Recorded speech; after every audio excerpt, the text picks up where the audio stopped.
শেষমেশ তোমাদের দাদাভাইয়ের দাড়ি প্রায় 5 বছর পর কেটেই ছাড়লাম অনেক কষ্ট মষ্ট করে। বলেন কি? তোমরা কম বেশি অনেকেই জানো তোমাদের দাদাভাইয়ের দাড়ি তার কাছে যেন জীবন। কত যে আগে রিকোয়েস্ট করেছি শুধুমাত্র দাড়িটা কাটার জন্য তা তোমাদের বলে বোঝাতে পারবো না। মানে এক কথায় দাড়ি কাটেই না, বাট কাল কি যে হলো দাড়িটা কাটতেই হলো। সবকিছু জানতে পারবে তোমরা এই ভিডিওতে, তাই স্কিপ না করে সম্পূর্ণ ভিডিওটা দেখো, বুঝতে পারবে সবকিছু।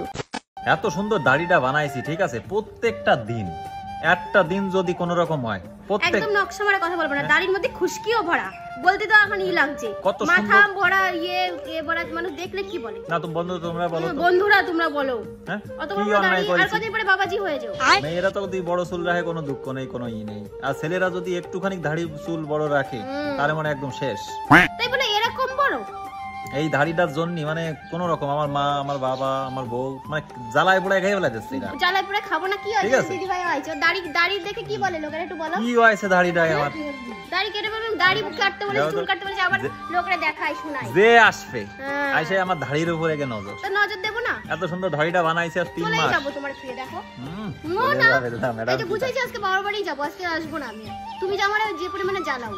দুজনে একটু মুখ কালাকালি করে সোজা চলে আসলাম আমরা আমাদের আকাইপুর স্টেশনে। তখন ঘড়ির কাঁটায় সময় প্রায় সকাল 11:30। আসলে আজ নিয়ে যাচ্ছি তোমাদের দাদাভাইকে বনগাঁয় ডাক্তার দেখাতে। ডাক্তার বলেই দিয়েছে তোমাদের দাদাভাইকে পুরোপুরি সুস্থ হতে 3 থেকে 4 মাস লাগবে, কিন্তু হাড় ভাঙা যে কোনো সমস্যা সুস্থ হতে একটু টাইম লাগে, আমরা সবাই জানি। যাক, আমার মার সাথে একটু ফোনে কথা বলতে না বলতেই অবশেষে ট্রেন চলে আসলো। বেশি একটা ভিড় আমাদের এই লাইনটাই হয় না বললেই চলে। দেখতেই পাচ্ছ ট্রেন একদম ফাঁকা ফাঁকা, আর আমরাও বেশি দেরি না করে উঠে পড়লাম ট্রেনে দুজনে। আমাদের আকাইপুর থেকে বনগাঁ যেতে বেশি একটা সময় লাগে না, মাত্র 3টে স্টেশন পরেই বনগাঁ স্টেশন। দেখতে দেখতে পৌঁছে গেলাম বনগাঁ কিছু সময়ের মধ্যেই। বনগাঁ নামতেই একটু মানুষের ভিড় দেখতে পেলাম আমরা। তোমাদের দাদাভাই ভিডিও শুট করছে, আমি তার আগে আগে। কয়দিনের মধ্যে বনগাঁ স্টেশন একদম চেনারই কায়দা নেই। দেখতেই পাচ্ছ তোমরা, সেটা দিন দিন যেন উন্নতি হচ্ছে। এইভাবেই যেন আমাদের দেশটা আরো এগিয়ে যায়, ভগবানের কাছে প্রার্থনা করি। যাক, বেশি কথা বললে হবে না, আমাদের পৌঁছাতে হবে বনগাঁ রেডপাড়া মোড়ে। ডক্টর 1টা পর্যন্ত থাকে। তখন ঘড়ির কাঁটায় সময় প্রায় 12টা। টুকটুকি ড্রাইভারদের এতটাই ঘ্যাম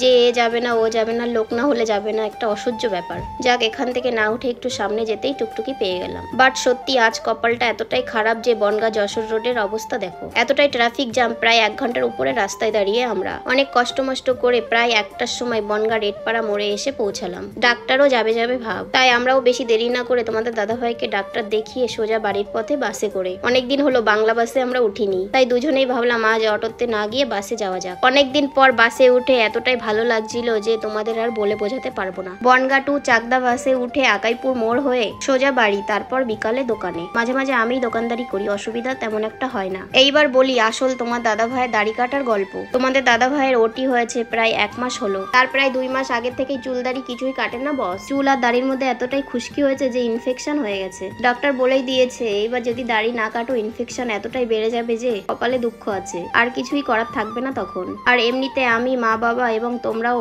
সবাই বলো দাদাকে দাড়ি কাটতে। সবকিছু চিন্তা ভাবনা করে তোমাদের দাদা ভাইও মাথায় নিয়ে ভাবলো যে আর কিছু করার নেই, দাড়ি আমার কাটতেই হবে, বাট মুখ কাউকে দেখাবো না। অনেক চেষ্টা করার পর তোমাদের দাদা ভাইয়ের এইটুখানি লুক দেখাতে পেরেছি, লুকিয়ে লুকিয়ে ভিডিও শুট করে। একদমই ভিডিও করতে দিচ্ছিল না, তাও আমি ভিডিও শুট করেছি। জানি না এই ভিডিও পোস্ট হলে তোমাদের দাদা ভাই কি বলবে আমাকে, বাট তোমাদের যখন সব ভিডিও দিই রিস্ক তো একটু আমাকে নিতেই হবে। যাক, এই লুকে তোমাদের দাদা ভাইকে কেমন লাগছে আর তোমাদের দাদা দাড়ি কাটাতে কে কে খুশি হয়েছো অবশ্যই কমেন্ট বক্সে জানাবে। আমি সত্যি খুব খুশি হব। তাহলে আজকের মতন ভাই ভালো থেকো সবাই, আর হ্যাঁ ভিডিওটা ভালো লাগলে শেয়ার করতে ভুলো না কিন্তু।